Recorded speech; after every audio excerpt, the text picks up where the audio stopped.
somebody that's already dead?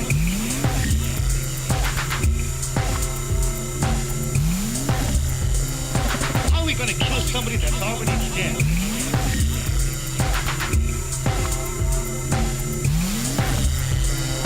It's because of men like you that all must be destroyed.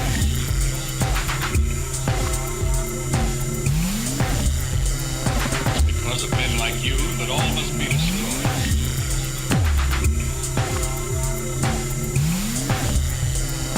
None of those risks have been seen, at least not by anyone who still remains alive.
Sorry, dude.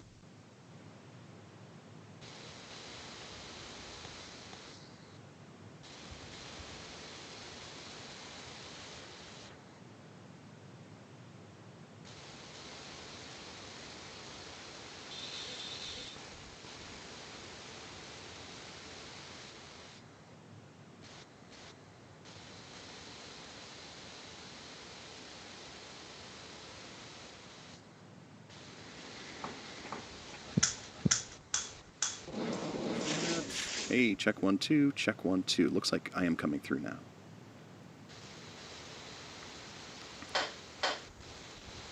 Let's see. Yeah. I'm hearing you. I'm hearing you on All the right, stream. yeah, I'm hearing myself on the stream now. Great! Hello! I was just texting you to, see if you all were listening. David Miner, Big Theory. How are you all? Thanks for joining us today on X Studios Cleveland, live in the holy hell. Justin decided he was done and just rolled away. Bye, Justin. It's good seeing you again. Anyway. Peace out. He's out. He's like, fuck this. Done with you all. Or he's like over there picking his nose, maybe. Who knows? Anyway, hi. Yeah. I'm Andrew. With me today is John from Information Tray. Also, rolling back in is Justin from Subsoma. Hi, Justin. Ta-da. Justin decided he had to Sorry. Technical. Justin decided he had to be contrary and wanted to be vertical for this, while the rest of us are lazing about horizontally. Sorry, I fixed that. That's okay, because then I have to redo the entire setup here, dude. So we're Gotcha. I have y'all laid out just right. Yes, John is a Boca Beast today. And they're both echoing. I think that might be because my... John, can you talk real quick? Sure, I can talk. I can talk as much as you want. All right, so I need to mute those both out. Okay. Try again, John? Hello. How are you doing? No, that's not it. Oh. Oh my god, I fucking hate this. Nothing like live troubleshooting. I know, right? Yeah. Now you know why I make Bass so miserable all the time.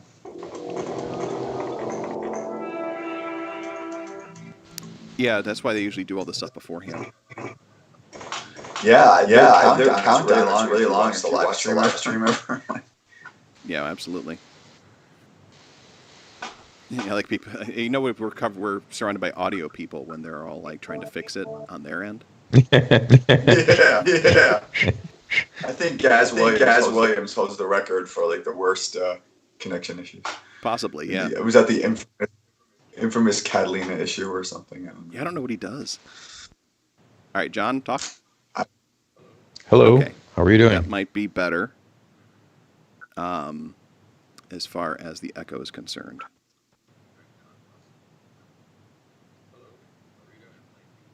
Yep. All right, we're good. Okay. Take 2. Or is this 3? Who's counting? Yeah, not me. So anyway, welcome to X Studios.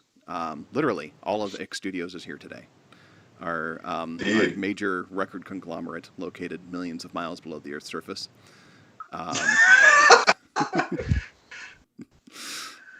Again, with me today is John. Make sure you wave so people can tell the difference between everybody. And Justin. Here he is. And me, Andrew. We are X Studios, live from Cleveland, Chicago areas. John and I are in Cleveland. Justin is in Chicago. How's the lockdown treating you there, Justin? Pretty good. The National Guard rolled into town a couple of days ago, and at 5 o'clock today, all businesses are shut. So everything but non-essentials, I think, like grocery stores and stuff, and drugstores. Okay. And they're enforcing like 6 foot distance. And so we'll see what happens. We'll see if it becomes like the People's Republic situation where they're throwing people in paddy wagons. Well, we don't know. Yeah. Unknown. Happens at 5 today, Central. Wow, that's kind of crazy. Yeah, dude. John, I know you're about 6 miles from me, so how are things over there in Lakewood? Oh, probably about the same as they are where you are. I don't know, I've been outside in days. Just yeah, we went out briefly Thursday. We did a grocery store run. We're actually surprised they weren't as cleaned out as we expected. But Yeah. you know, we're gonna make one more trip out to the local drugstore today to stock up on like deodorant and things like that. But yeah, other than that, hunkering down. Yeah, totally. That's kind of where we're at as well. I'm probably gonna run out and get some stuff later on as well. Y'all got a gun. David Miner, we can't tell you that because if we don't, you're going to try to come over to our house and steal everything. Yes, I have lots of guns. There's a dozen stashed in every room somewhere. And on my Yeah, person. man. I got clips taped to the ceiling, man. I'm ready. We are guns. My body's a weapon. These hands are registered. Yeah. For everyone in the Cook County area, that was a joke. Yeah. I'm sorry, they're actually Pez dispensers. Don't get it twisted. Oh, Jesus. John has a felony. Yeah. Shh, don't tell anybody. So, so before we dive too much into the depressing world that we live in, let's, I think we've been doing that enough on our own. So let's talk about what's new in music land for everybody. John, what's going on your side of the neck of the woods? Let's see. Still trying to get some mixes done for the next Info Tray album. One, silver lining to the cloud right now is a lot of extra time to sit around the studio and do some mixes, as well as spending entirely too much time in OmniGraffle designing and laying out the new studio. Which, as much as I hate to leave this room, unfortunately, I am moving it up into the attic. So, a whole lot of planning on that. And I think that's that's about it. Doing my usual DJ streams every Thursday night. I think that's really about all I got going on. I just Resisting the urge to keep writing new songs, to actually finish the 20-some songs I've got sitting around. So I get you there. But I keep I think it's about my life right now. So you just got something new recently too, didn't you? Yes, I did. Just picked up a Drum Brute Impact. Just because I need a good analog drum machine. My only other drum machine right now is OG Machine Drum, and I've tried, and I love Electron's newer stuff, but that's not a good box. It just sounds so, well, I don't know, digital and clean, and it's like the politest drum machine I've ever heard. But so I'm like, I need, because I do have, my intent is eventually to kind of evolve my DJ streams into sort of hybrid DJ live streams, and then probably eventually just start doing just like live synth jams and stuff. But I don't have the hardware to do that yet, and I don't want to. Doing all that in the box is real fun to watch a guy sitting there with a push on his lap, tapping on pads is kind of even more boring than my DJ streams. So yeah, I picked up the Impact so I would have a nice meaty, beefy analog drum machine. I love that thing. So that's the next step in the evolution there. Yeah, I think that when we had the machine drum, our big issue is it never really sat very well in the mix. Yeah, it was fun to play with standalone for sure. But yeah, it didn't always really work super well. The only thing I really liked about it was the sort of some of the Lindrum emulations kits were pretty cool. Everything else was a big meh, and it was the only one of those things I think we let go. Yeah. Right. Yeah. Yeah, it's got some good, you can do some good oddball percussion stuff with it that I think maybe that'll eventually be its role. But for just kick, snare, hi-hat, clap, I think all those sounds in it are just really weak. You know, they just Yeah, don't. They don't have any honestly. meat to them. You know. Yeah, of that generation, I would choose the mono machine. And I know there are guys like that Russian producer Lem who uses only the mono machine, which is just crazy. But yeah, I mean, I think can do drums too, and so it stopped sort of making sense because we had too many drum machines, right? It was like Andrew's like 85 bass player band, you know. We just I mean, I think once the Rhythm Mark One got online, I was like, I really don't need this thing. It's just too noisy. Yeah, considering we both have rhythms and we're both like, and then the Octatrack. Here's a drum beat here, and you know. Oh, and we have the Dig Well, we Attack. never use a and Dig the mono Attack, luckily, machine. for a drum machine. We just use that mostly as sample No, playback. For but we Jordan. could. But it's just like that Monty Python skit, you know. I could go down to the chemist and Yeah. get a French tickler, you know, like, Why don't we get some oh, are you going to, you know? right now? That's not the point. It's the Church of England. Yeah. Yeah, I mean, I will say though, I mean, playing with the machine drum for a little while, it gave me sort of that first glimpse into the electron workflow world, and there's some elements of that you know, I love things like the parameter lock and some of that. I mean, it seems like it, if nothing else, has convinced me that I probably at the very least want to get a Dig Attack and probably most of the model colon boxes. So Model colon. yeah. Yeah, we still gotta like just run it through the analog heat too and see what it does. Yeah, I need to bring it over there and see if maybe that helps like meat it up a little, because it just feels, like I said, it's like a vegan drum machine. It needs meat. Oh my god. It sounds like a bit like Smashing Tofu. Yeah. Smashing Tofu. Yeah. Wow, that's a great idea for a Which is project. my new band name, Smashing Tofu. Yeah. Just do electronic Smashing Pumpkins Yeah, covers. exactly, in the style of Indian Oh Reaper. wow. Oh yeah, there you go. Oh wow. Perfect.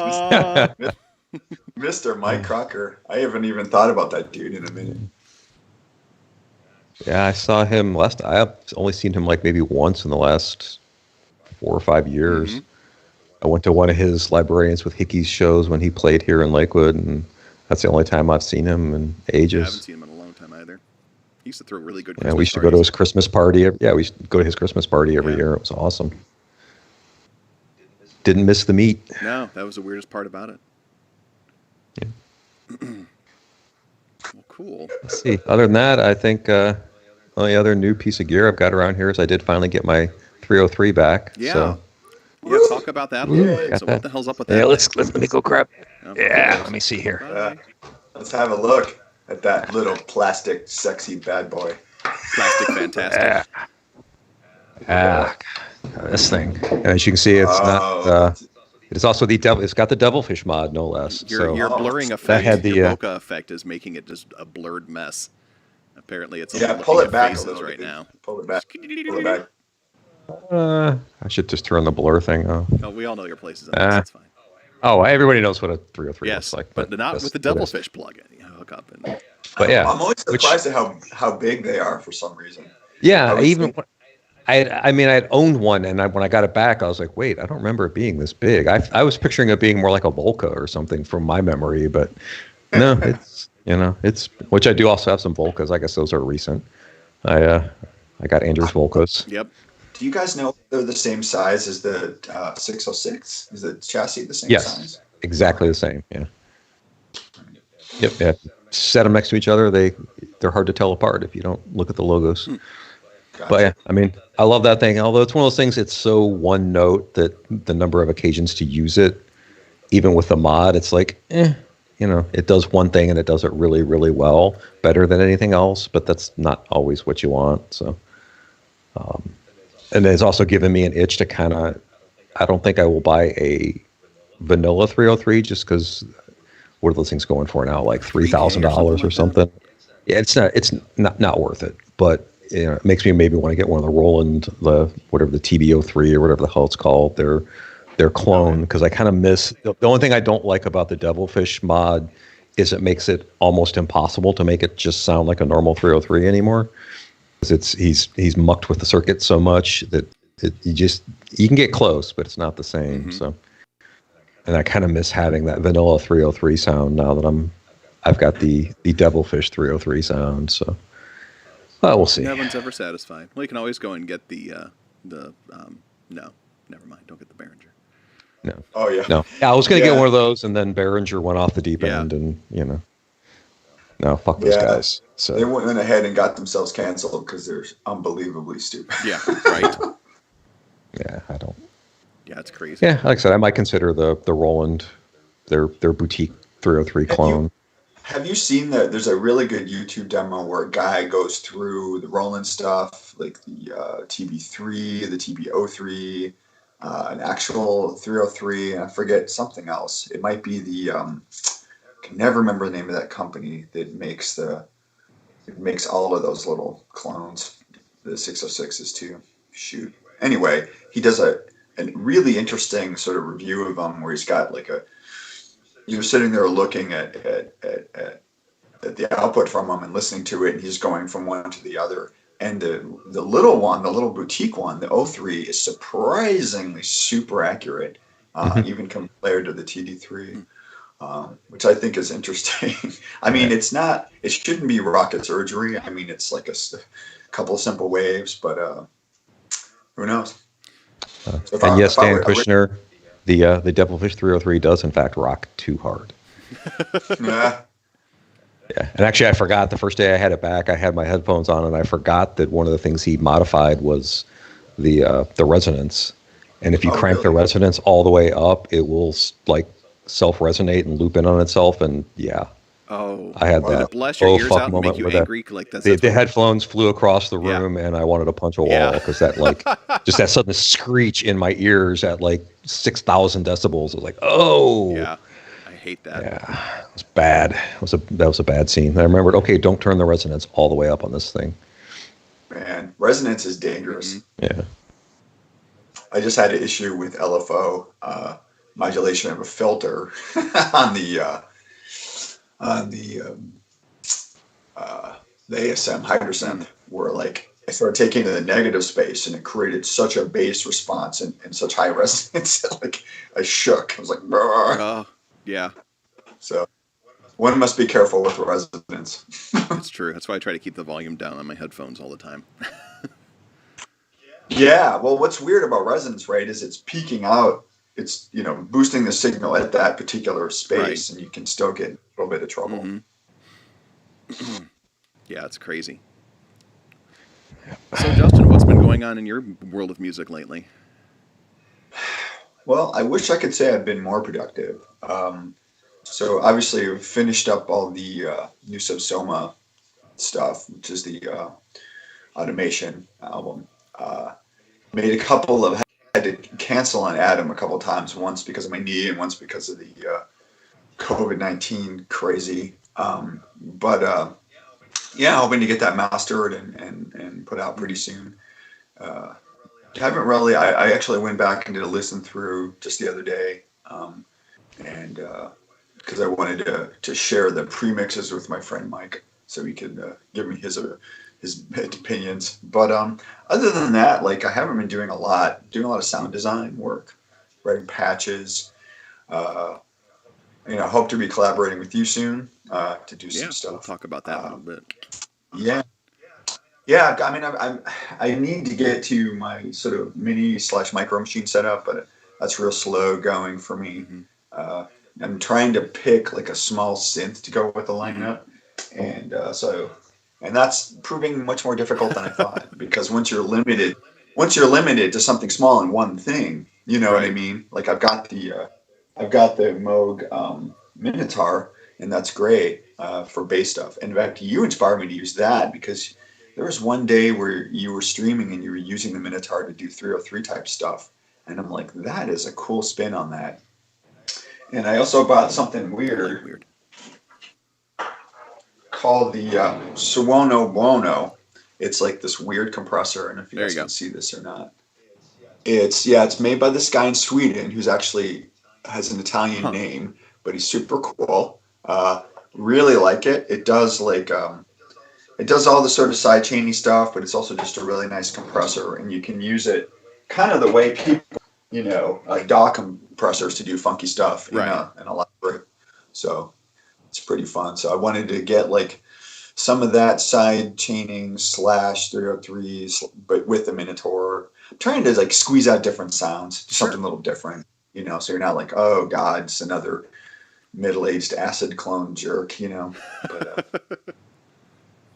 So do you think about maybe something to think about, since we have some time on our hands, and if we're not doing anything, you know, like writing new music and stuff like that, do you think maybe we can do maybe an X Studios patch collection thing where we can maybe do some design work and maybe put those out for various either like samples or put them out for various instruments or something like that?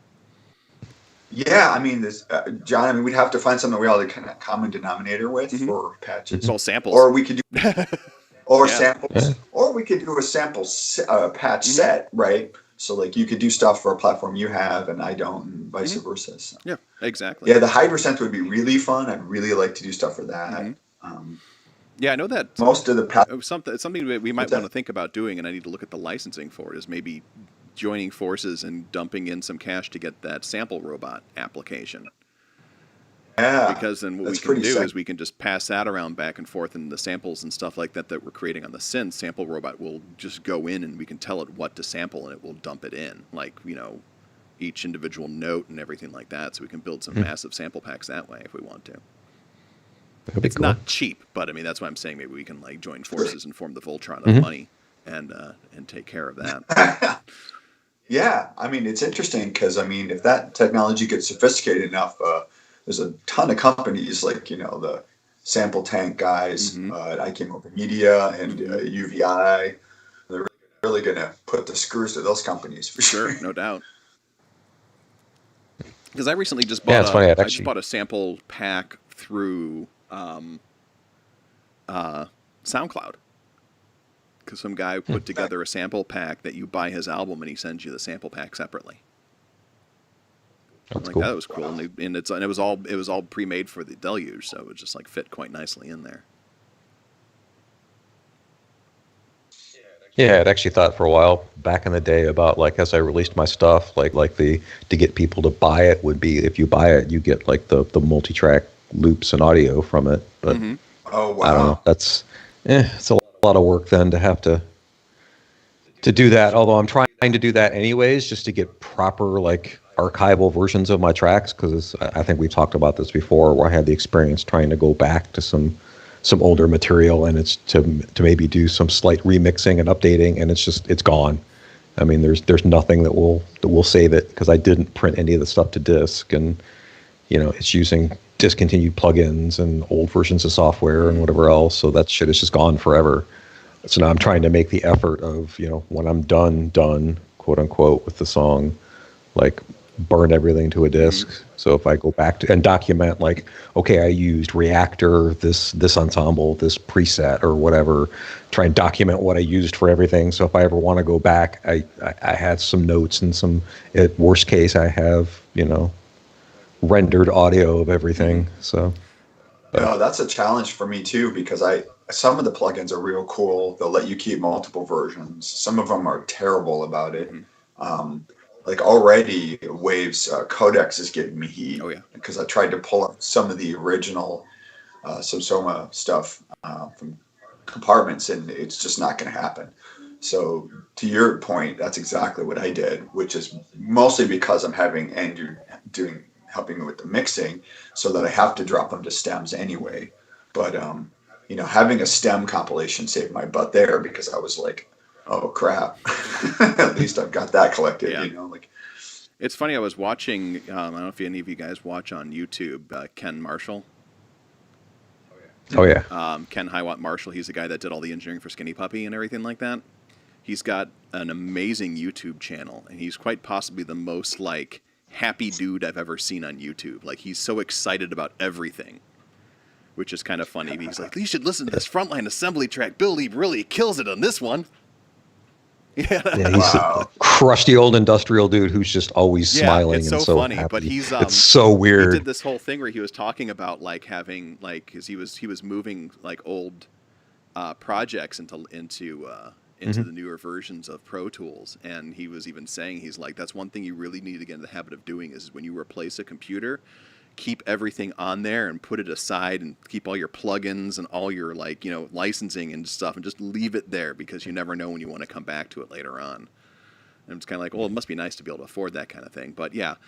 Yeah, that was my thought the whole time. Like, yeah, it's great if every time you decide you want to go up to a new version of Pro Tools or something, you Buy a just new computer. replace everything and put all the old stuff in the closet. Right. But it's not always possible. we also all don't work for skinny Right. puppies. Yeah, So. and he also does have like a huge like sample library, and he's always going off on making sure that you sample everything and you throw it into a sample library or something. That's something that I started doing. I have a RAID in the other side of the basement plugged into an old Mac Mini that's collecting dust, and it's literally at this point just like an archiving system, so I can dump like samples onto it or any of like the installers I need and all that kind of stuff. And it's like 14 terabytes, so it'll last me a while. Dang. So. Yeah, it's one of those things you don't think about until it bites you in the ass, Exactly. and then it's all you think about. Yeah. Exactly. So that's kind of one of the projects I've been slowly working on is doing that kind of stuff and then like creating a sample database kind of thing. I'm thinking about maybe seeing if I can do something in FileMaker and make it tie into that as well. So I can literally search for something like, cool. you know, birds clapping or Dan Kirshner saying beast. And, you know, I can just type that in and it will pull up the sample for me. And then I can use that for my nefarious needs. So I don't know. We'll see. It's funny because, you know, with all this time that I have, I feel like I don't have any time to do anything now. And plus my brain's all over the place. So one other crazy thing I've been doing, actually two things, some of which you know about, is started a sort of side project to refurb a couple of old Atari 1040 STs. Yeah, I know, I'm really cruising for a bruising, but I've got two sort of semi-functional ones and I'm cobbling together to make one functional one. But yeah, super interested in trying to use Notator, and it's kind of this sort of overlap or Venn diagram of retro computing and making music that I'm trying to work on.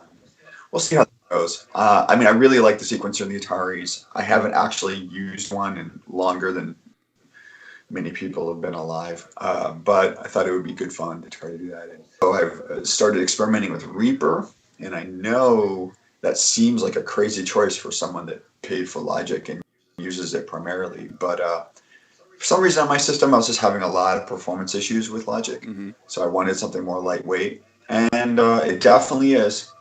Most of my plugins perform better, the audio is better.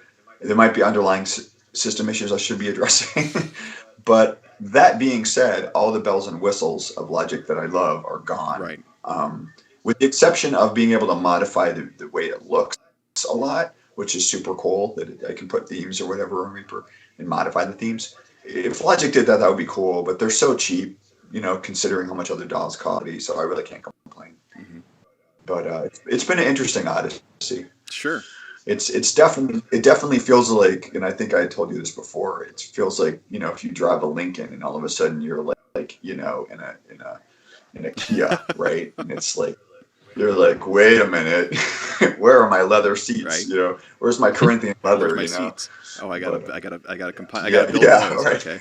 Wait, yeah. Oh, this pickle bucket, I have to use that. No. But, yeah. So, fun fact: apparently, Skype is auto tracking you, Justin. And whenever you bounce back and forth, it's moving the entire screen around. Cool. Is that what's happening? I thought I'm you were watching playing this with whole it, thing. Andrew. I'm like, huh. And I'm watching. Like, I think it's because he's moving around when he's talking. So it's just kind of weird.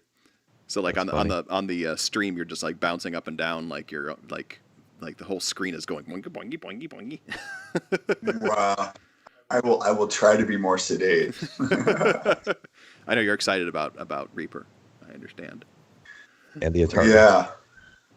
Which is funny you mentioned that, because I was actually, as I'm part of my project to move the studio up in the attic, I'm cleaning out my attic, and I found all my old Atari hardware up there. Oh, So there you go. I think Andrew and I were talking about we might do a project, because I've got I'm trying to remember what it was. Stereo Master? Is that what it was called, Andrew? The old. It was also on the Amiga. It's like an old 8-bit sampling cartridge that you could plug into the ST. Yep. I got a 1040 STE, and I thought it's a project I've wanted to do for years, is to set that thing up and get that old sampling module in there and use it as basically like a really crusty old 8-bit sampler. So maybe one of these days I'll do that. As far as I know, that I haven't turned that computer on in 10 years, but 10 years ago it still worked. The only thing that might be dead is the monitor's been sitting in my basement for 10 years, so I don't know if the monitor's as far as I know, the Tell you computer still works. So first of all, I'm jelly that you have the STE because in the United States, that's actually a decently rare model, and that's a really nice one.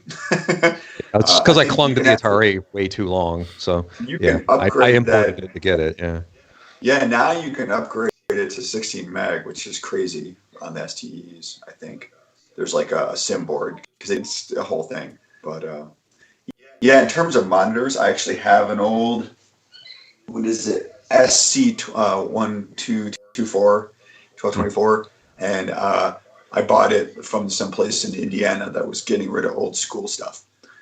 And so, word to the wise, like they smell really bad when you turn them. Like I thought my house was on fire, and I was just like, "Oh my god!" It's just probably dust and just cathode. yeah, it's burning off all the you know, dust and I everything. love that Yeah. smell. Yeah, It just smells like. I mean, seriously, like my dad when I was a kid would.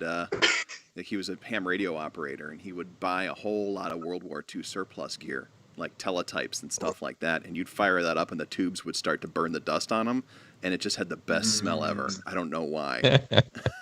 Between that and the warming plastics and stuff in there. Oh,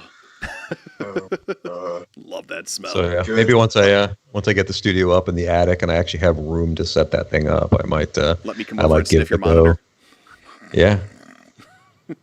Or you can be Yeah. there to smell the blue smoke when I plug it in, and it turns out it doesn't There you work go. anymore. well, there's a resurgence, man. It's crazy. Like even just watching Sleaze Bay, like prices were going up, you know. And I got a GoTech floppy drive. That's probably the one thing you'll find you fail eventually is the floppies because they tend to Oh, yeah. die. But the GoTech is pretty cheap and it's pretty cool. You just have to have a way to get. If you want anything on floppy, you just have to mess around. You have to have a Windows box and you have to drop it. Unless you want to just go out into the interwebs and find broken copies. Ironically, even the cracked versions of Notator and Cubase require the dongles, I think, which is crazy. But yeah, I mean, it's surprising the prices have really gone up on these things. I don't know if people are just finding love with these things or what, but it's pretty It's crazy. the rediscovery of digital, I think, really, for want of a better term. Yeah. You know? But man, those MIDI sequencers were tight as hell. I remember in a band called In Camera that I was in, and I'm going to age myself real fast here, and that was actually had a record deal when I was like 17, 18 years old. So this would have been the late 80s. And we went into a studio, and they had the guy, our drummer couldn't make it because get this, our drummer was like 15 and his parents were really conservative. They wouldn't let him go. So he was a really smart and talented drummer. So he wrote the notation for all of his drum parts. Wow. And the producer guy literally plugged it all into Notator.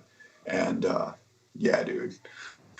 So, but I remember being impressed with how tight that thing was because I was a bass player at the time, and Mike and I, the drummer, were really tight, and so I was like, man, this better not be laggy or weird, and pretty awesome. Nice. That's really cool. Yeah. Plus, you want to sound a lot like Tadra, so I mean, you want to use that Atari ST sound. Yeah. Yeah. Say exactly. all the early electronic music I did, I wrote on Atari back in the day. Mm-hmm. So yeah. You'd be surprised. So many people. I mean, literally. If you were making music, whether you're Moby or whether you're Fatboy Slim, if you were making music from like 85XE to like 90XE, you were probably using an Atari. Yeah. It's pretty crazy. Yeah, and it probably a microwave. Yeah. Oh, the well-done Yep. microwave. If you were in Oh, an I industrial love band, you used a microwave and an Atari ST. Yeah, I have a great microwave story. I was in the Gutter Center in North Olmsted, and I don't know if you ever saw it, but they had the microwave XTK in there, which was the keyboard. Yeah, I version. remember that. And it's a giant orange piece of garbage, and there was like a broken key on one of them, right, or something. And so, what's his face? Alessandro Cortini, I think his name is. Knew the guy Craig, who Guitar Center, and called him on the phone and was like, "Yo, Craig, what's up with that XTK?" And he's like, dude, there's smoke stains on the outside. I dare look on the inside. don't even bother. Keep driving. It's like, I don't care. Yeah, he didn't pick it up, but I was like, a key can be replaced. Like I brought my Prophet 600 with a busted key, and that was an easy Sure. fix. But someone's been sitting there chain smoking over top of your 90s digital synth. It's something Oh, to think absolutely. about, right? Peak Music, thanks for the raid, man. Appreciate it. Welcome, Raiders. We're just hanging out, chit-chatting about music stuff and all that kind of fun things. So hang out with us if you want to. We're X Studios from Cleveland and Chicago. Record label kind of thing, communal blogger, burger. Hey, man, any raid is good. So anyway, so yeah, the Atari stuff sounds like fun. Hopefully the restore efforts work well. Hopefully you're not busting out the soldering iron too much or anything like that, or is it mostly just Yeah, a component well, the replacement? one I'm using one just for the Mobo because somebody was kind enough to recap all of nice. it. Actually, so this is another weird story. So I found this guy on eBay, super cool guy, right? He was selling this thing, and he had recapped it himself. And so I'm like, I saw he was at land, and I'm like, okay, cool. So I started messaging him. I'm like, hey man, so a local pickup, what do you want to do? He's like, I'm like, where do you live? I said, oh, I live in the north side. He's like, well, I live in the north side. And I'm like, okay. I'm like, I live in Rogers Park. He's like, I live in Rogers Park. And literally, this guy lives a friggin' block away from me. Like, it's kind of weird. So I met him at some bubble tea place and hung out with him. But And that was the only time you guys hung out, Whatever. because now you're all afraid of each other. 'Cause yeah. No, I mean, I kept in touch with him. He's a cool dude. But yeah, seriously, yeah, I'm not leaving. I ain't leaving right Sure. now. Going for like little walks, yeah, hopefully. I tried to do that yesterday, then I even got a now, work call and I little had to go back. And I'm like, God bless America. Oh, man. Now it's like 30 degrees outside and snowing, and it was like 70 yesterday. Jeez. My Gross. sinuses are like going nuts right now. Yeah. If it's not coronavirus, it's global warming. I know. and We're I don't fucked. know. What are you Just gonna enjoy it. Enjoy the fucking. So I got some new stuff recently. Oh, cool. So one of the things, actually, I have to get up and get this because this is fucking stupid. Hang on 1 second. I just realized I forgot I had it, which I just got it last week. What the hell? 1 minute. Oh boy. Oh no.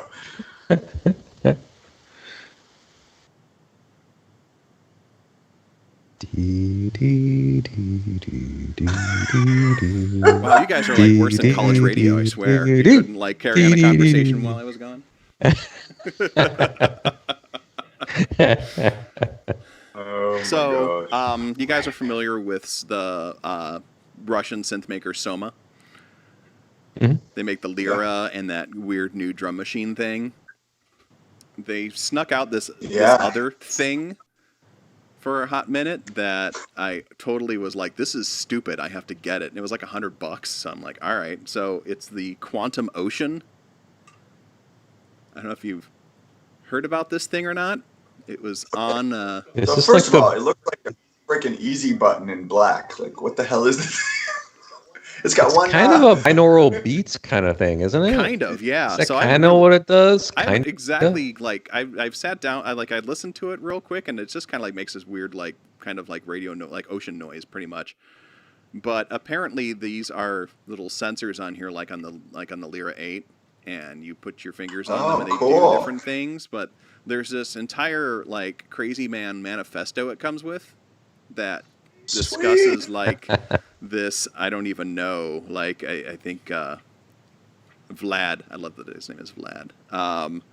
You know, he some weird and powerful techniques he discovered on the junction between electricity and shamanism, science and spirituality. So I'm like, oh my god, I wish I did drugs so I can Oh, boy. appreciate this thing. Wait. properly.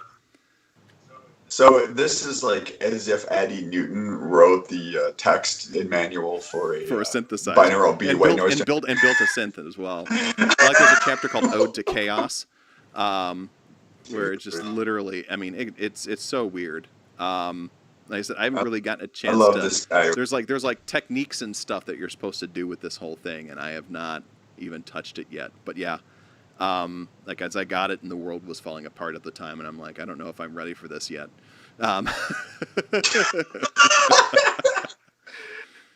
But yeah, it's just like it's such a like I don't even know. It runs on a 9-volt battery and has a headphone jack, and that's it. So maybe I'll do. Wow. I could do a deep dive on a future show at some point, but I don't know what the point of that would be because it's just going to be going, and that's about it. Hold on. I disagree with your premise that there has to be a point to anything, and I think you should totally do it. All right, fair enough. We're going to deep dive, and I'm just going to sit there Just and watch the people tune in and then tune right back out. exactly. Like I'll just sit have, there like- for like 10 seconds, like what the No, fuck? you need to find the binaural beat frequency for piquing people's interest. I know, right? and I think just that keep I think the only I don't person know that what would, that that would is. be into it might be Moonhouse. No, the Earth Moon. He might watch the whole thing. Because Cool. Earth Moon's the guy that watched literally all 72 hours of the Krell patch I did on Christmas. Holy crap. I'd be like, That's he's a still bad on there? man. Yup. So he might enjoy it. I don't know. But yeah, let me know if folks want me to deep dive the Quantum Ocean. Quite a WTF thing. I don't even know. That's why I got it, because I don't even fucking know. They've got that other ether, I think it's called, the one that's just like an electromagnetic frequency receiver. Yeah. That seems like it would be a really kind of cool toy to have know. too. You could just walk around and pick up random electromagnetic frequencies. I'm thinking like that's just so good for like some kind of drone sound or something as a drone bed for a song or something. Just walk around with a microphone and that thing. And I just thought Yeah. it'd be cool to have a. I think someone actually did it and stole my mojo, but I think it'd be great to have like an EM detector modular piece, like just like a that little, would be cool. modular module that just picks up whatever, and you can just like wave something in front of it, like something that gives off EM, like anything really, and it starts to react to it, and then you can CV that out to whatever, so you can have some interesting random generated systems like that. I know the one company that came out with a module that was a Geiger counter and had some uranium in it too. I think it was more That's of like a sick. module as art kind of thing. We were talking about that on Gearsplaining a few months ago, and we were Mm-hmm. all just kind of like flummoxed and flustered and kind of aroused by the idea of it. It's cool. So yeah, no idea. I guess I'll sit there and figure it out. Yeah, monks. That was it. Thank you, Monkaz, David Miner. Yes, thank you. That's the module I was thinking about. The other thing I got a bit more mainstream was the model cycles. That just came this morning. Sexy. So I haven't even plugged it in to try it yet, but I already decorated it. They don't have enough Monka S. There we go. Sorry. You're far away from where I'm sitting, so it's hard to read sometimes. So they didn't have enough letters for me to decorate it properly, so I had to make some letters up on it. But I watched the review on it, and it sounds pretty neat. It's kind of like a Digatone that's calmed down, from what I understand. So I might noodle with that this evening. Maybe I'll turn on the stream and do that. David Miner keeps on correcting my English, and I'm kind of liking this. Boomers. I'm not a boomer. hey, I know, he called me a boomer. We're not that I old. know, just because I have gray hair. Whatever there, dude. Whatever, millennial. we're Generation X. We don't give a Exactly. fuck. Monko S. Monko S. Don't you know you're going to shock the Monko S? Monko S. Anyway. Yeah, so that's the new gear I've got here. I'm still working on mixing the Plasma Blackout album. I'm hitting kind of a wall with doing that. I think it's because my monitors kind of suck ass. Ear fatigue? Is that what's Yeah, hitting you? yeah. It's and recording vocals is always mixing vocals is always a pain in the butt. Because I have like in my head what I want it to sound like, and then trying to get it to sound like that is just like it's a nightmare. And then everything else on top of it, and next thing I know, it's been 4 hours, and my ears are like screaming at me, so I have to stop. Yeah, I couldn't do it at this point because I'm old, not quite a boomer, but yeah, like maybe 2 hours in, and yeah, my ears are done. I can't go anymore. Yeah. So Yeah, so that's kind of a pain in the butt, but I'll see. I'll keep hitting it, and I just need to basically set a timer for myself so I don't keep doing that and see how it goes from there. But I mean, it's going slowly. I mean, it's pretty much everything else is mixed except for the 2 vocal songs. And I know that Lori was talking about wanting to sing one more of them, so I'm not sure what's going on with that yet. She's working a hell of a lot right now because they fired everybody but 8 people at the hotel. And they closed one of the hotels as well that's on her property. So it's just, but the problem is that they closed the courtyard that she works at, but they don't have a way of locking the door at the courtyard. How about chains and a padlock? Is that It's not good? literally just like a automatic door that doesn't have a lock on it. So they actually have to have somebody working over there all the time that's not doing anything except telling people to go home or to go to the hotel. They could just literally put like a paper COVID-19 sign and tape it to the front of it. Yeah, so it's kind of weird. Like, it's kind of surreal. So like they laid off like almost everybody there. 8 people are all that's left, and that includes housekeeping. There's no maintenance guy there right now. I'm like, they could have probably used the maintenance guy to come up with a locking mechanism for your hotel. That's really weird. Yeah, I guess if you think about it, they're open all the time. So yeah, exactly. Weird. So yeah, so that's kind of a thing that they're going through right now. So she's just been working a lot. So she's just like, when she's home, she's just kind of like chill kind of thing, working on her own projects and everything. So it's just that's been going on, but I'm not really in a hurry to release anything. I think we're talking about maybe playing a virtual show here in May. But we'll see how that goes as we carry on with the COVID-19. See if by then we're just like ready to murder everything around us. I don't know. Yeah. So yeah, it's been going slow as far as that's concerned, but I don't know. Nothing else we can do. I've been playing so much with the Deluge, it's not even funny. Nice. Like, I've been trying to grab other things, but then I just keep being like, I can just do this on the Deluge and it'd be so much easier. Like, it's just... Hey, man. It's just been... If something inspires you and it's working for you, exactly. Exactly. That's the whole thing. And just like, I don't know. But that's been cool. I've been trying to do streams as often as I can, like in the evenings and stuff like that. I feel like almost like it's a public service thing in a way. Does that make sense? It's just kind of like, well, you need to keep people entertained kind of thing, even though it's usually like 5 people that are being entertained by it. It's 5 people who have something to entertain them. So exactly. I mean, hey, that's most of my streams I'm lucky if I get 5 people. So, Your stream the other night was good. You said, I mean, that that set was fantastic. I loved the Depeche Mode toss in. That was good. Yeah, like I said, we're talking before the broadcast started that, I really want to start trying to do more of that kind of mixing at oddball stuff, because as much as I love techno, mixing 2+ hours of techno every week, I get bored. I don't love techno that much, and DJing is not really a passion of mine. It's just a thing to do right now.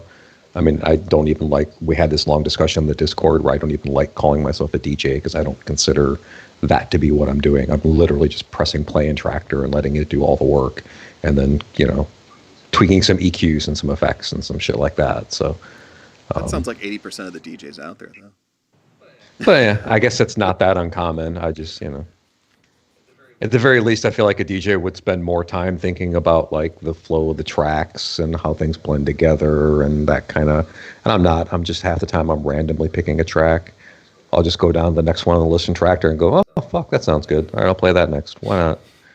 It's kind of what I was doing. Yeah. Yeah, I think DJing means so many things, right? I mean, it can be literally just knowing a really cool playlist. It can be mixing in real live music with your, pre-recorded stuff. It can be being able to blend the tracks really nicely. And, even people back in the day in the Cleveland scene that I considered really good DJs, whether it be Tim Smith or Mike, they have different levels of those abilities, right? To me, like Mike Techspeak's ability to pull out some randomly wicked track that I didn't even know was on the fucking planet is like astounding, you know? You know, but then like guys like Tim is, you know, was like, you know, who started in vinyl, like in Florida, like playing in nightclubs, is really good at doing that kind of beat matching and blending. So it just really depends, you know. I think it's almost like saying, what are you? You're a musician. It's almost that generic at this point. Totally. And I think that like Tim was definitely like, he was like the anthem king, right? Yeah, totally. Absolutely. I mean, that's not to say that Mike isn't technically good at mixing. He is. I just mean that, you know, different people bring different things to the table, and if they didn't, it would be tedious. Sure. Right? No, absolutely. I completely agree. Just listen to, just put your Spotify on and go to town. If that Right. Yeah, I mean, you look at a guy like Richie Houghton, who at this point everything is synced together and it's all very precise. But he's doing so much more with it, where he's mixing pieces of different songs and live instruments and doing all that.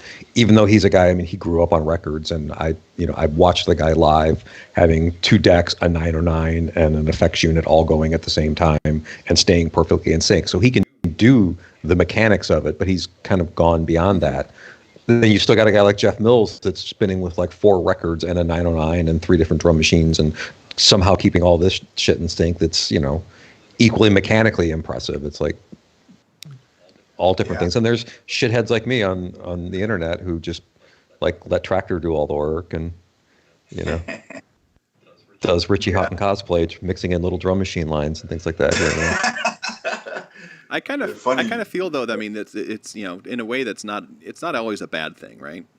I think that sometimes it's important, really, to keep in mind that when you're doing that kind of stuff, no matter what, you're still providing something, and whether or not you're using the technology available to do a lot of that work for you, or whether you're actually just, you know, doing it all manually, I don't think it really matters, because it's like, what's the content that you're creating in the end? Yeah, and I mean, and for at least the feedback I get from the handful of people that tune in, they all seem to be enjoying it, and I'm giving them something interesting to listen to, whether I'm doing the work of, you know, scrubbing a vinyl record or just, you know, pressing the sync button in Tractor. It's, you know, who cares, as long as people are listening or enjoying themselves. And, you know, like I said, I do intend to push myself and start trying to do more with incorporating more live instruments and, you know, evolving my Richie Houghton cosplay. Eventually I'll shave my head and get some little glasses, although he doesn't look like that anymore. But which, funny enough, he got rid of that look when he moved to, I think, New York for a while, and everybody kept thinking he was Moby. And he got tired of being asked if he was Moby, so that's when he like moved to Berlin and grew his hair out and got contacts. And so, that's so funny. And yeah, Beat Theory, you're right. He's using Tractor as well, although he's going kind of, when he kind of switched to Tractor, that's one of the things he said is, he was like, if I'm going to let Tractor do the work of doing all the beat matching for me, I need to come up with something else to do so that I'm not pressing, you know, tapping the play button on Tractor and then just standing there. And that's where he kind of evolved into layering different, you know, multiple tracks together, with where he'll EQ out everything except for the bass on one track, and then he'll use the high end from another track, and then he'll use his drum machine, then he'll layer in a 303, and now he's even got foot pedals now he's using to pump filters, and so he's doing a lot more than just, you know, letting Tractor play records for him. And I think that's an important part of it, cool. Really, is he's still interacting with it. He's, you know, he doesn't have to worry about resyncing everything all the time. That part's taken care of, so now he can work on the creative side of it instead of the back end of it. Not that he wasn't doing that before. And yeah, Solve, I'd want to see a consumed cosplay set as well from John one of these days. So. Yeah. Yes. I counterpointed. So I think there's something to be said for having chops, technical ability. Okay. I'm not saying that you have to suffer endlessly, right? And but being able to at least do it once or be able to do it, I think is skillful and cool, but not necessary, right? The other issue is just like working through limitations, right? I know we've talked about that before. Everyone talks about it. I still feel like having limited stuff makes me more creative. That doesn't mean, again, you have to suffer needlessly, right? But that's kind of why I've steered away over the years from especially native instrument stuff, is I feel like it's just like, oh my gosh, everything in one box. You know what I mean? It's almost like too much, you know? Well, I think it's super cool. If I was going to do that, I would sell all my gear and just use that or Right. something, because like I feel like it's too much. Assuming you buy everything that they have to offer, which tends to be my default position when I get into something. I'm like, cool, more bells and whistles. But yeah, no, I agree. I mean, people need to use what gels for them, what sounds good. Unless you can Justin's max headrooming. Oh boy. that doing something. We don't know what the hell you just said at all. You just turned into a robot, dude. Yeah, I know. Looks like Justin needs better internet. I think. Yeah, it's because I'm technically on a cable segment, and I'm sure everyone in my hood is on the internet right now. Yeah. But yeah, no, I think it's in the chat. I think that I think Solve makes a good point as far as like that kind of thing. Is it's less about limitations and more about avoiding option paralysis. Yeah. Which is funny. Like that's a thing I struggle with. It's one of the things I've.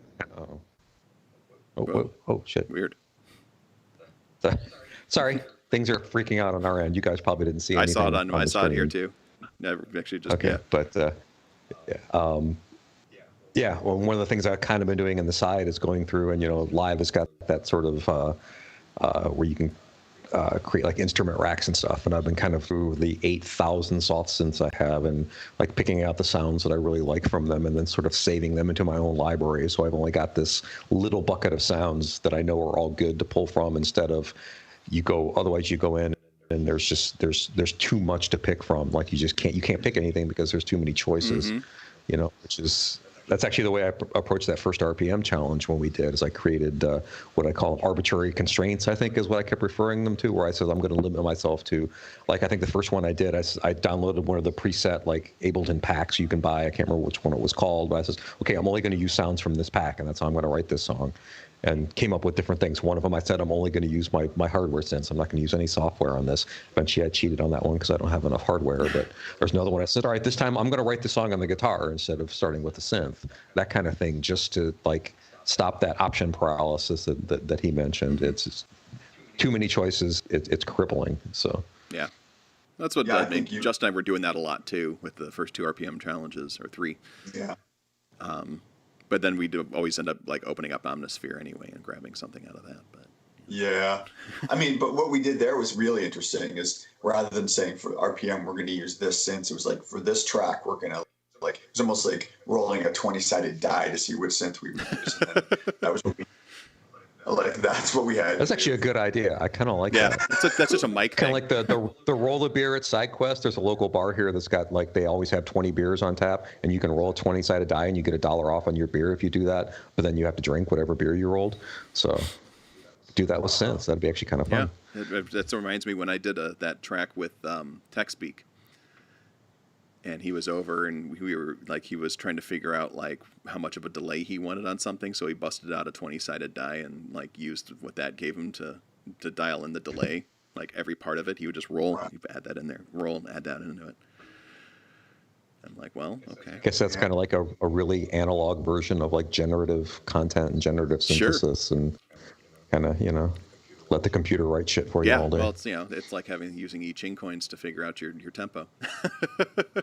Okay, Done that. that works too. Well, that was, Very John Cage. that was more than a stunt, man. Yeah. We actually did that, right? For live shows. Volunteer from the audience, please.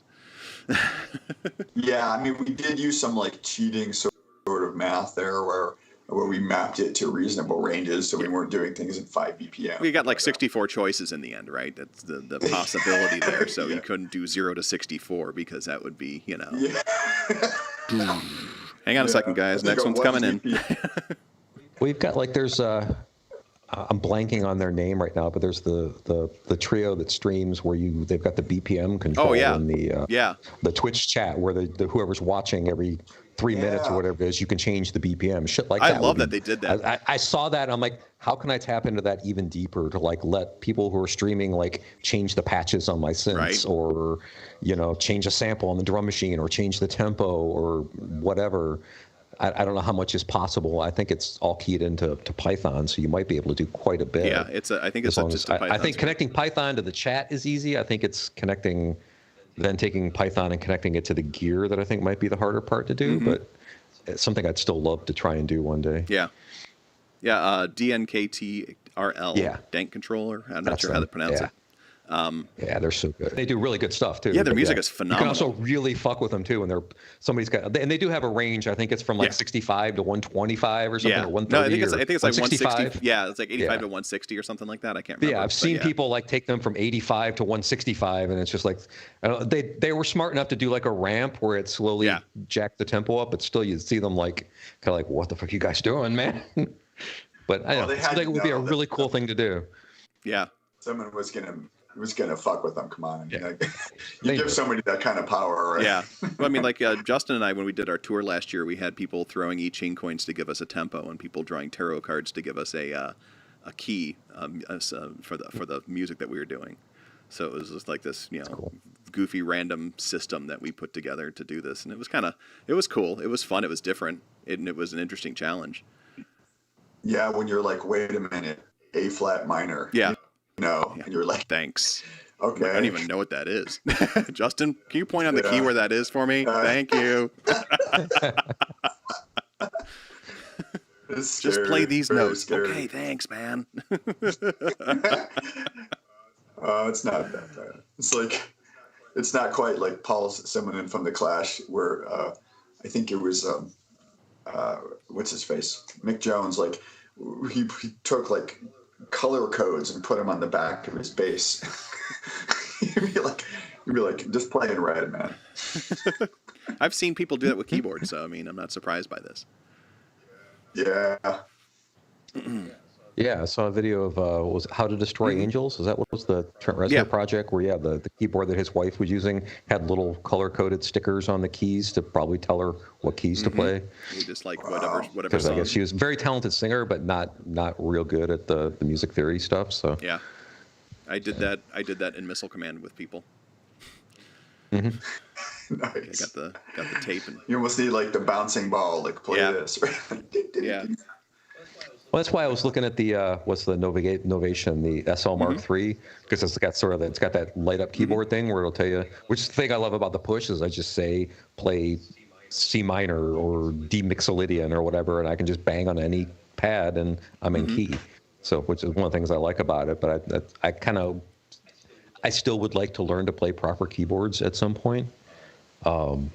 But my problem is remembering the scales on a keyboard. I know them on the guitar. I just can't remember them on a keyboard. So it's something like a simple light up keyboard like that, or like the Native Instruments ones, I think would be really helpful. Just the Novation one also happens to be like half the price of the NI keyboards. Yeah. So No, I agree, and I kind of like how you can program a lot of the stuff per device and everything as well on the SL Mark III. I know that you can set on the Hydrasynth, you can set those pads to be whatever scale you want to as well. Cool. And you can do that also with the Deluge too, because it's got that weird isomorphic mode for playing keys back. Right. And you can it does the ISO. You can do like an isomorphic mode on the pads on the Hydra as well, but you can also set those to other modes as well. It's pretty cool. It's neat how that all works, and it's like that on the Medusa too, where you can set those up. yeah, I feel like that's just almost a requirement for me at this point. It's one of the first things I look when I see something with like a pad controller or something. Okay, can you set scales? That's just something I don't want to have to think about it. Yeah. Solvo, the Deluge does not do microtonal, not yet. I mean, that might be something that they're working on. They dump out firmware updates every 2 months, and I would imagine that that wouldn't be a hard thing to do in firmware. So, but as of right now, it does not do microtonal. Thanks for the question. 5 points to Solving. Salvo. I can never pronounce your name. I'm really bad with pronouncing names today. But yeah, so we're going to be doing some stuff in the future. We have albums to release. Hopefully, like from each of us. I know, John, you're working on mixing. Justin, we're working on getting your album, which is already mixed, to master. I'm working on mixing. I did talk to Adam. Adam Boost, Cauliflower Audio. I'm putting a link in the chat for him if anybody is looking for mastering, who doesn't like to do their own mastering, like me. He understands the needs of electronic music and stuff like that. He's really good with that kind of stuff. He works across the board. If you need vinyl mastering, he does that kind of thing as well. He just kicks a lot of ass, and he's a really cool guy. So he's still working right now. He's still doing things. Wow. So until they actually physically close that building he's working in, he's going to keep going. So depending how far along the line we go for, if we want to do, like, have him do a remote master, if we can't do, is that something you might want to look into doing, Justin? Or Yeah, that would really help me. I think you used Cauliflower too, didn't you, for mastering, or no? Me? Yeah. Yep. Yeah. So all three of us, I know it sounds like a product placement right now, but Adam is just the man. Mm-hmm. Like I went back and listened to, this is very self-indulgent and I rarely do this, but I listened to some of my unmastered stuff on my new album and then listened to the stuff that was mastered, like on Spotify or something. And I'm like, oh, that dude is so talented. So yeah. And it's nice because he's a musician, a very talented musician, and so you can bring that to the table as well. It's just nice. Yeah, so I would. Yeah, and he understands, like Andrew was saying, he understands electronic music as well. So he understands the different dynamics that go into that, and like I do listen to the pre and post masters from that first Infotree EP, and it's like, oh my god, like it's not like night and day, but just the level of polish, it just sounds better. Yeah. Those analog compressors he used do something to my bass drums that make me so happy, and I'm not really sure. It's just like this. It's this little. It's like control, but it's also this little kiss of warmth. Mm-hmm. It's very nice. Yeah. So yeah, I always tell people, if you need mastering, and some people are very much they want that level of control where they're doing their own mastering and everything like that. But a long time ago I've given up on that egotistical idea. I'm sorry. To me, that's what it feels like. To me, doing that was just kind of like letting go of my baby and everything like that. It was a very egotistical thing for me to think about. But really, I know what my strengths are. I know what my weaknesses are. And my two biggest weaknesses are mixing and mastering my own music. So no offense to the folks that do. So that's when you hire somebody to do that. Yeah. Okay, Boomer, minor.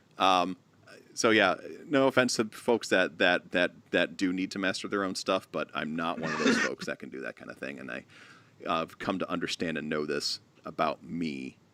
After a while, I just want to be done with this shit, and I just want to put it out, and I want and I want another pair of ears on it. Because that's the nice thing is Adam and I have known each other for 25 years. So we can be really honest and upfront with each other when it comes to that kind of thing. So having another set of ears on there and be like, dude, if you had to master this, what needs to be fixed? Tell me right now, or something along those lines.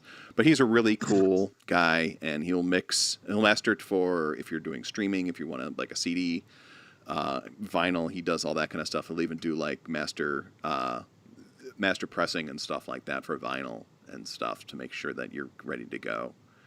So if you're looking for that kind of thing, check him out. But yeah, so anyway, Mr. Justin, do we maybe want to have just like send the files over to him, have him go that route? Well, I've already made the files available to him on our Google Drive. The problem is I thought about it, but then I was like, oh, I don't know. I mean, I'm at that point where I would almost trust him to just do whatevs because he's so good. Yeah, that's kind of my thought too. But it's like when we're there, we're mostly just sitting there watching him and cheering him on and making stupid jokes. I mean, we're not even really doing much to help out with it. No, I mean, he does Nope, your Mac centering out again. That test Oh, boy. switch would, Take a break. I've never had it be like where, it was one where the pre-master was shitty. Yeah. That just doesn't happen with Adam. So Yeah, Yeah. I mean, I was thinking probably my next release, I was just going to, let him do it. I mean, I sat with him the first time, one, just because I was curious of the process and seeing how it works and everything. And two, I've met the guy several times at Andrew's parties, but I don't think we necessarily ever really talked. So it was a chance to sit with him for a couple hours and, all right, here's what I'm into, here's what I like, here's what I want to sound. That once he gets an idea of who I am and what I want, now he knows that. And I think for future releases, I can trust him I'll give him some notes if need be, and he'll run off and make it sound better. Mm-hmm. yeah, I mean, to the point of some of the people in the comments, not to derail this conversation, I don't disagree. Obviously, there's economics involved in this. Adam is very reasonable, but obviously, if you're working on a tight budget, also, maybe you do want to maintain a little bit of control. My only recommendation, and this is how I felt just about working with mixing my own music, is to take a huge sort of break between creative complete and mix, and maybe even a huge break between mixing and mastering, if that's what you Absolutely. Yeah, you need to step away from things for a while and come back with them with fresh ears. I mean, that's how I do all my mixing. Like the stuff I'm mixing now, stuff I wrote like a year plus ago. Right. And when it comes time for mastering and calling it done, I'll mix them and then I'll just let them sit for a few weeks again before I go back and listen to them again. And sometimes I do that for 6 months until I'm happy. But another thing I would say about professional mastering, whether you do it through Cauliflower or somebody else, is even if you can get, I feel like I can get a pretty solid mix for a song, and I can even probably get a pretty good sounding master using Ozone for a song, but it's more that I think a professional mastering engineer is so much better at making everything all fits. Mm-hmm. Particularly like those, 5 songs, 6 songs, whatever was on that EP, those mixes were all over the planet. And that's part of the nature, I think, of electronic music. Is it's not like a rock band where you use the same guitar and the same drums and everything on every song. It's really easy to make everything sound cohesive. I'm using such different sounds and such different hardware, and the sonic palette of every song is so different that having somebody that knows how to get in there and then make that all fit together, balance the levels, balance the EQs and all that, and make it sound like it actually all belongs together, even though they were written over the course of 2 years completely separately. To me, that was invaluable. Mm-hmm. I walked in with a mess of disconnected material, and he made it sound like a cohesive album, which, that's something I think a professional is even a little bit better at than. Yeah, get into gear. I mean, I'm not a gear worshiper for sure, and I'm definitely not going to get into this analog versus digital tired discussion. But it is true. He spends a lot of money on his infrastructure, on his speakers, and all of his equipment, his EQing, and everything. And it's and it sounds great. Yeah. And we do our own stuff with Ozone. Like the sad stuff, because it's so long. And it would be ridiculously expensive for us to master. Well, every single we thing did have a master and a number of the albums, but then when we did the tour, yeah, because it's the scale of it is just mental, right? I mean, but for sure, Ozone sounds really, really great. But then again, we're also almost like field recording ourselves because it's not even multi-track. Right. I think it's the right tool for the right problem. For sure. So Beat Theory was asking how many releases have the three of us put out? Overall in our lives? That's a lot. Yeah, or as X Studios, which now I have to do the math. 1, 2. Well, me, it's easy. Recently, it's 4, 1. 5. There's the. Andrew's counting in his head. No, I've actually pulled up the website. Oh, okay. So I think we have actually 16 albums on X right now. Oh. One of them's a single, the Incrementum thing. So, but outside of that, I put out. I've worked with other musicians and bands and stuff like that, and put out albums of them, like a couple albums here and there from that. And then I've had bands before this Justin's had bands before this. John, you've had bands before this. Yeah. Which, I don't know. ironically enough, like my bands back in would have been late 80s, probably, going into the early 90s. We had them mastered at the mastering house that Adam used to work at. Oh, A to Z? So I know we don't know who did the actual mastering on any of those, but it's entirely possible this wasn't the first time he mastered any of my stuff. Just didn't know about it. So, and I even asked him about it. I was like, yeah, I was there right around that era. None of those bands sound familiar, but that was also, 30 years ago. So. Right. But yeah.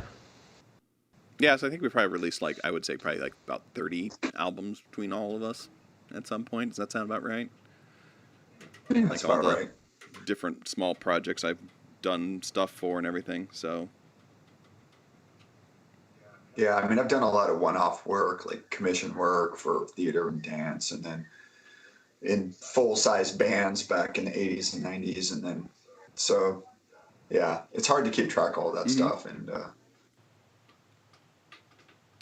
I think that one of the things that we tend to do here is that we tend to treat a lot of what we're doing as more like as if we were a band, even if we're just laying around and producing stuff. Laying around, that sounded weird. Yeah, but sure. we and I think that's mostly just because it's our background is like that kind of thing. yeah, lots of collabs. I like this environment a lot because we can do solo work. Sometimes we can invite each other into our other solo work. I mean, it's totally fluid. It's very low on ego, and it's just a lot of fun. And Well, the one thing we haven't done yet is actually all three of us work on something together. I was Still has thinking not that. happened. Funny thing Yeah, you should say that. What a perfect segue, John. It's almost as if you planned it like this. I'm a professional. I know, right? Since this is our part, I put in the description for our talk today as part board meeting, part lovin'. So, so take off your pants, everybody. No, so my thought was, I was talking. Wait, we were supposed to wear pants? Oh, sorry. No, Way ahead of us. Always on top of things. So yeah, we're actually going. The proposal is, Justin and I were talking about this the other day, of all three of us working on the Metropolis soundtrack. And how the fuck are we going to do this? And we had some thoughts on this because we were talking. So the thought is that we can do this in two ways. We can break it down by scene, and we can break it down by character. Why not both? Yeah, I mean, I like overlap. I like the idea of themes. Not to be too typical, and I know that's showing my background a little, but you don't have to play the Darth Vader song every time Right. the dude walks out, but something like that. But yeah, also the chunks just make sense to me, man. That movie's too long. When we did the work for the silent film Trip of the Planets, it was just too fucking crazy, man. It was such a big file, and it was so long, and it felt like you were chasing it a little, and I couldn't think about it holistically. No, I agree, and I think we're also, when we were doing that, we were really going and doing it linearly too. Yeah, absolutely. It was very amateur of us, but hey, it was our first dipping our toe in the water or doing something that big. I mean, so it was fun. Yeah, so what we should probably do is But we should yeah. set up a remote movie night. Yeah, do it. But I mean, one thing we asked also parameters. Like one thing that worked really well is, I mean, the last time, like we did a lot of STEM exports because I have plugins that other people don't have. Also, we have Logic, which might be a pain in the ass for you, John. I mean, we got can Logic, find. Okay, cool. I mean, so we don't have to do that. I mean, we could limit it to all the plugins that we have, or only do stems recording of hardware. I mean, we can just talk about it. I'm flexible. I kind of like the idea of using the right sound and not being too freaked out and limited about it. So if you have Omnisphere, I'm not going to buy that. It's way too expensive. And you have it. Why would I do that? So like one cool thing though is also exporting the MIDI, because and I know this, Andrew, but you don't, John, is that I would cheat sometimes, and Andrew would send me a really cool recording of something, but he would always include the MIDI, and so I'd be like, hey now, and then I would put like some outboard analog synth I had using his MIDI just to cheese him off. But I wasn't you know, cheesed. and that helps you stay consistent theme wise too. You know, you can sit there and be like, well, I'm going to tweak this, you know, this piano roll basically and make it into something slightly different because maybe my sound isn't compatible. But therefore, you get this sort of coalescence rather than it just sounds like really piecemeal, like patching things together. No, absolutely. Yeah. Yeah, so we can kind of work on, you know, how we want to do that and everything like that. Maybe we can separate things out by, like I said, we can cut things down by scene first of all, or by, you know, maybe come up with some character themes and stuff along those lines, and kind of work on gelling the whole thing together and, you know, figuring out how we're going to do all that. But I mean, it's a fun experiment, and like I put in chat, it's not public domain until I think 2022. Or 2023, one of those 2 years. I can't remember off the top of my head. So we have, you know, we can present it. We'll be done with it around the same time that it's in public domain. Yeah. Anyway. We can have a public domain release party. But I don't know. It'd just be kind of a. Yeah, that, or I mean, you could away with streaming it on Twitch. I mean, they seem pretty loosey goosey with that kind of stuff. Oh yeah, but I think it'll be still fun to kind of put together a whole soundtrack album like that and kind of work it through and do the whole thing. I have a lot of grandiose ideas for Metropolis, as I was telling Justin the other day about like doing it in turning it into an opera and shit like that and going insane with it. Because I think it would be kind of a cool thing that I don't think's been done with that before, and it'd be kind of a, you know, that'd be even more work because I have no idea how to do anything like that at all, period. But well, I happen to know someone who would be really good at art and costume direction. Indeed. And I do know a few stage directors as well. So you know, for the people out there, that's not. Yeah, see, it's my partner, not me. Obviously, I can't do that stuff. yeah, I can barely dress myself, kids. All right. It's true. I've had to put his pants on for him numerous times.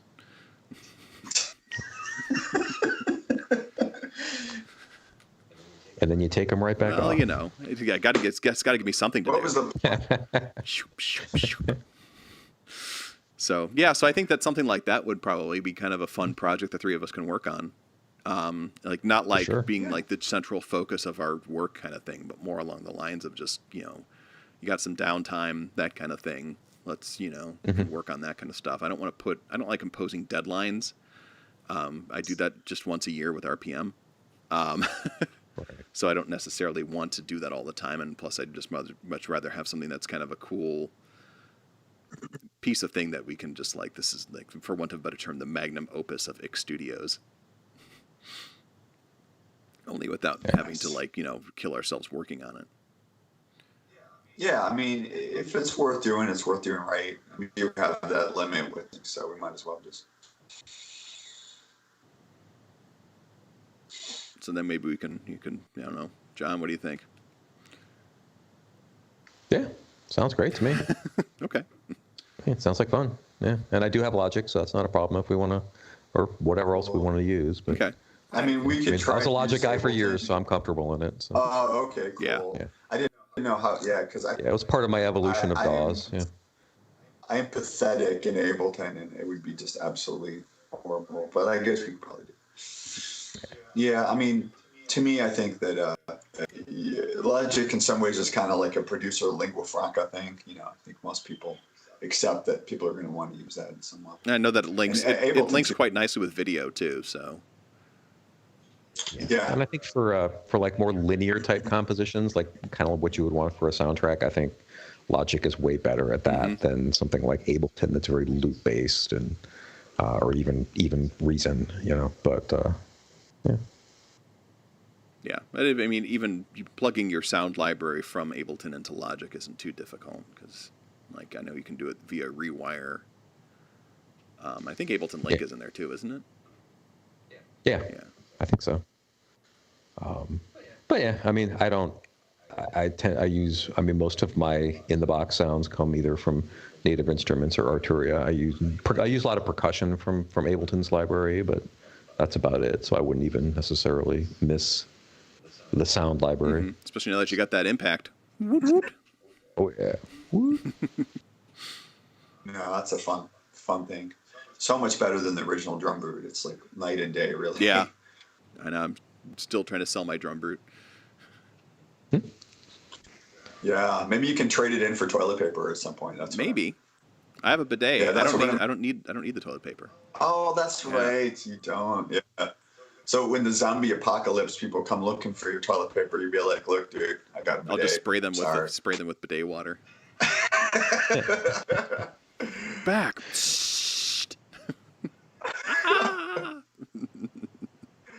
I tell you what, if somebody, and I haven't researched this, but if someone came up with a cool, like almost like TR-707 circuit bend or something for the drum brute, now that would be a fun project because for the original, not the Impact, because Impact's really good. Yeah, I just wish that like some of the sounds on the drum brute sounded better. Like Yeah. I don't know, it's kind of like they got halfway there and they just gave up. No, I love the UI. I love the workflow. It's good, but to your point, it's like literally they screwed up in the most integral places, right? I feel like the bass is kind of weak, and I feel like the snare is ridiculously weak. And if you're gonna make the cabasa weak or whatever, I'm like, yeah, right? Yeah, who cares? Yeah, but come on, guys, that's like meat and potatoes. Right. Like, what do you think? And their hand claps are garbage. I hate the hand clap on that thing.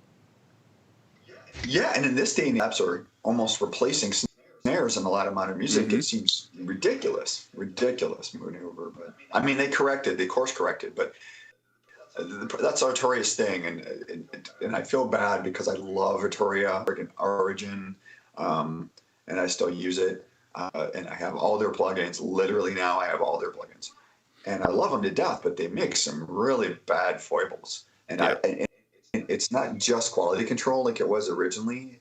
It's like decision control. Like, did somebody just sit down and listen to that and be like, "Oh, that's awesome. That rocks." Like, maybe they were just using only like KRK monitors or something. I don't know, but I'm not trying to diss them. I'm just saying they can make everything sound good. Right. But so I don't know, man.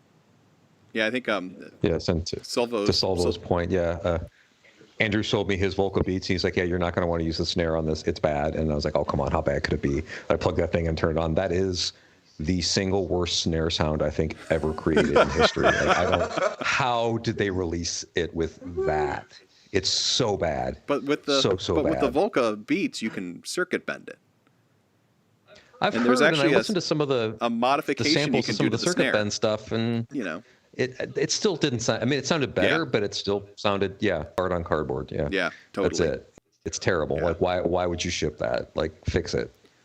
But yeah, the kick, the hats on that sound really good. I mean, there's a lot of other good sounds on there. So Sure.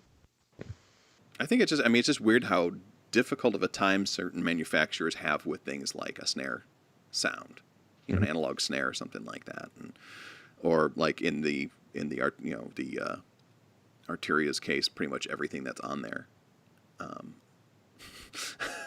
Yeah, which is funny because those cats made the Spark, which is like, as you know, probably my favorite South Synth drum machine. Still use the heck out of it. They haven't given it much love in the last few years, but and it's a mixed model of samples and it's awesome, right? So I don't know. Maybe the two departments probably weren't talking to each other. Who knows? Yeah, they're like, well, we're working analog stuff over here, so get away from the soft synths completely. I don't know. Yeah, right. Yeah, I don't know. either. I'm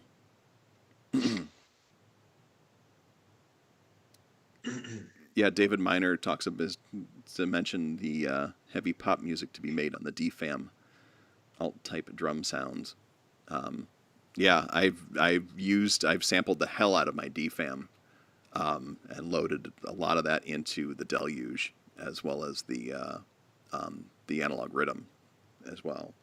You can get a lot of really cool sounds out of the DFAM, just because to me it's not much of a drum machine. So like doing anything other than here's that sound, unless you're like LFOing certain parts of it, is one thing. But it's another thing if you're just like, I'm just going to make this insane noise and sample it in and use it that way. Yeah, I mean, to me, with that, when you first got it, I was like, it sounds so cool. I mean, really cool, but controlling it is like a cattle prod trying to control a Tasmanian devil on PCP. Like, I don't even know how you can make a beat on it, really, But which we did. We did for 1 RPM Mhm. challenge. We were able to do. Yeah, it was a lot of like LFO and stuff like that, and pitch controlling and Yeah. stuff along those lines. It's a great machine. I have it in the big modular rack now, and I'm using it for all kinds of non-drummy noises. Cool. Why not? Yeah, exactly. But it's and having the modulation's always nice for that kind of stuff. But yeah, I don't know. So all right, so we have some projects to work on apparently. Indeed. I think that thinking about the idea of a sample pack might be kind of a cool thing. I don't know if folks would be very interested in that or not, but it would still be. Yeah, I would Yeah, like that to could be do a. I'd like to stretch out. I'd like I'd to like do to a stretch out some of my sound design muscle chops and stuff like that, and work on something with like the for the Hydra with the Hydra, or even like mixing together some synths and stuff like that, and putting out like because I know a lot of sample packs are like I've just sampled my Hydra, or I just sampled my Peak, or I just sampled my my Mini Moog, but maybe like doing a combo sample pack of different synths that we're mixing together to create some new sounds might be kind of a cool thing. Yeah. That'd be cool. Yeah, for anyone who owns any of the sequential stuff, like the Rev 2 or the Prophet 6 or the OB6, this guy Luke Neptune is like makes the best patches. So this is a shout out to Luke Neptune. That's not his real name, but he's some English guy that I rarely buy patches, but he did an OB6 patch bank for the Prophet Rev 2 that sound just ridiculously cool. The Rev 2 has a 2-pole filter, but the oscillators are so not OB6. I don't know how he did it, but it sounds freaking great. That's what's his name? Check him out. Neptune? He's got a ton of Prophet 6 stuff too. So I know that's one synth we had in common. So. And Solve too. He has one too. Sweet. In the house. Yeah, I need to. So yeah, I think that sounds cool, and then we can start slowly taking apart Metropolis and figuring out what we can do and where we can go with it and stuff, and make that the nightmare of our lives. It's funny, and this might just be if we're going to get into to ageist labels. I think this is a very Gen X activity, especially in sort of like alt communities. But I know so many people that have replaced the Metropolis soundtrack with whatever because the 80s one was so bad. I mean, for me, it was Tangerine Dream or Einstein's and Neubauten or, any crazy thing. Just turn the fucking volume down and play something cool. And, so really, it would be very easy to do better than that. There's an interesting article that I read about that 80s Metropolis. I can't remember where it was, but I mean, Giorgio Moroder pretty much like did that whole thing. Like, I think he bought the rights to it for a while or something. I can't remember. Yeah, but there was bands on there. It was like freaking. Yeah, like Queen was on there, and. Yeah, I mean, I don't hate Queen, but it's just like I don't know. It didn't make sense to me as a big TD fan. I want my soundtracks to be epic and consistent, and I don't want to listen to freaking Jefferson Airplane over a 1920 sci-fi silent film. I don't. Sure, no, I don't blame you. I never want to listen to Jefferson Airplane. Oh, I'm sorry, Jefferson Starship, which is more like. There you go. Yeah, but it would just be, it sounds like a fun kind of thing to do, Yeah, I just looked it up. 2022, you're correct, is when it will be in the public domain. It was for 43 years. It was in the public domain, and then they tweaked copyright, and it fell back under copyright, and yeah. Wow. Yeah, so we can. Yeah, it makes no sense that something from 1927 is still covered by copyright, but welcome to Disney's world. Yeah, the whole Fritz Lang thing. It's weird. Like, I wonder how that works. Like, to somebody who owns it, like, obviously it's not his estate, I'm guessing, or they would have had continuous ownership. So I don't know. Yeah, no, I think it fell into. Excuse me. It fell into a number of hands, and then I think that when they. Because, like, there's two different copyrights, because there's the European German copyright, and then there's the or like the world rights, and then there's like the U.S. copyrights, and all of them are way out of sync right now.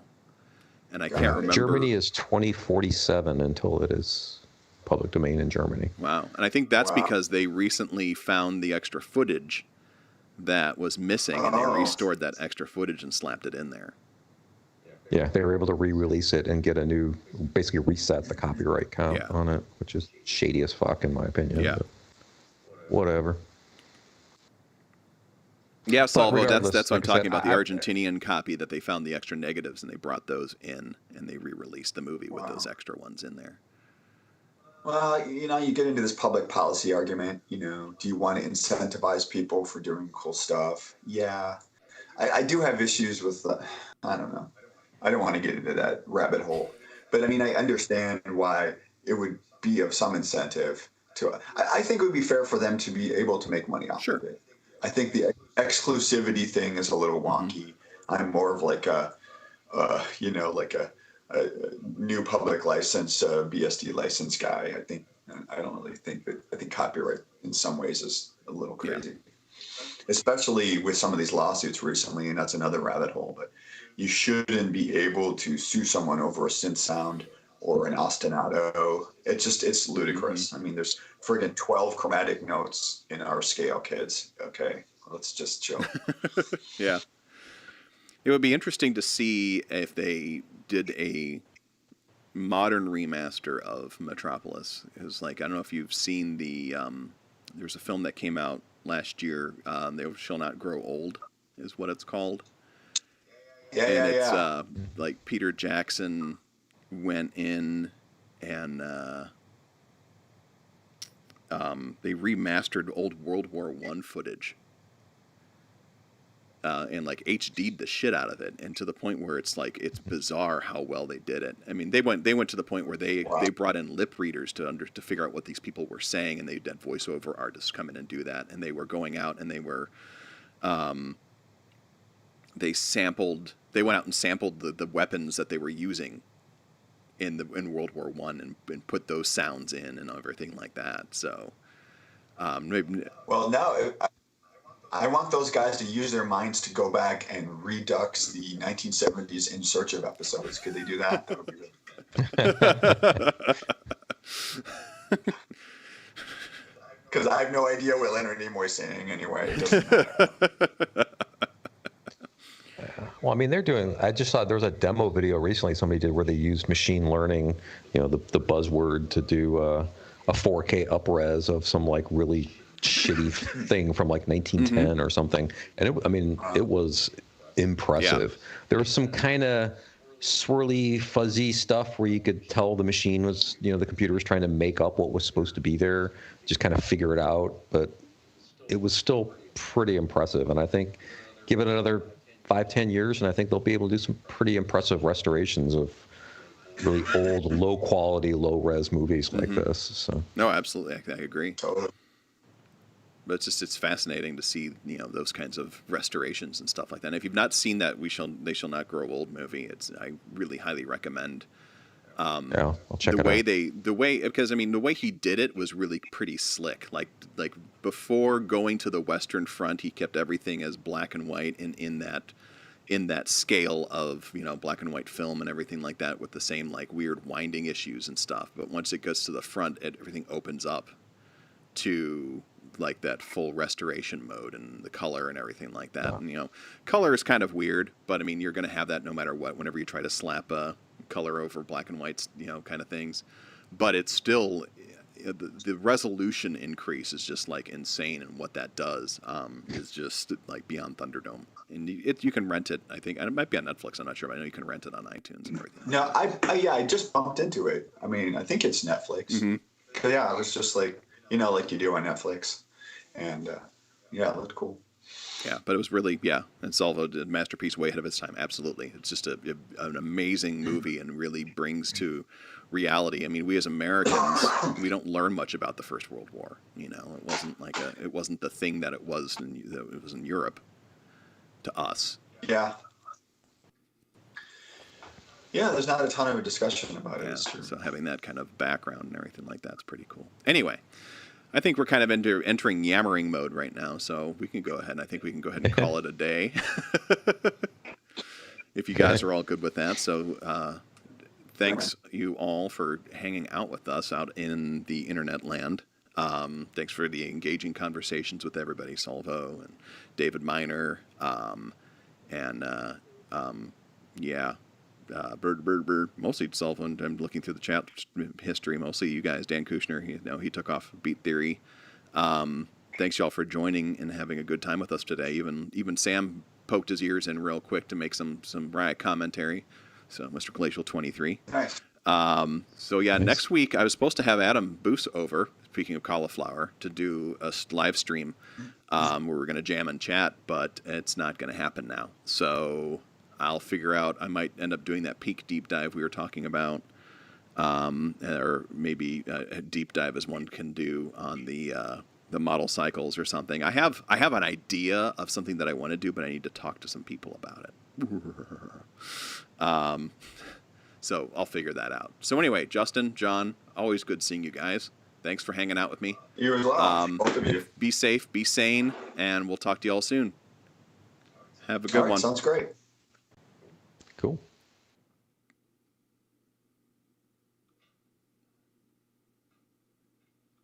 All right. That's it. It's playing the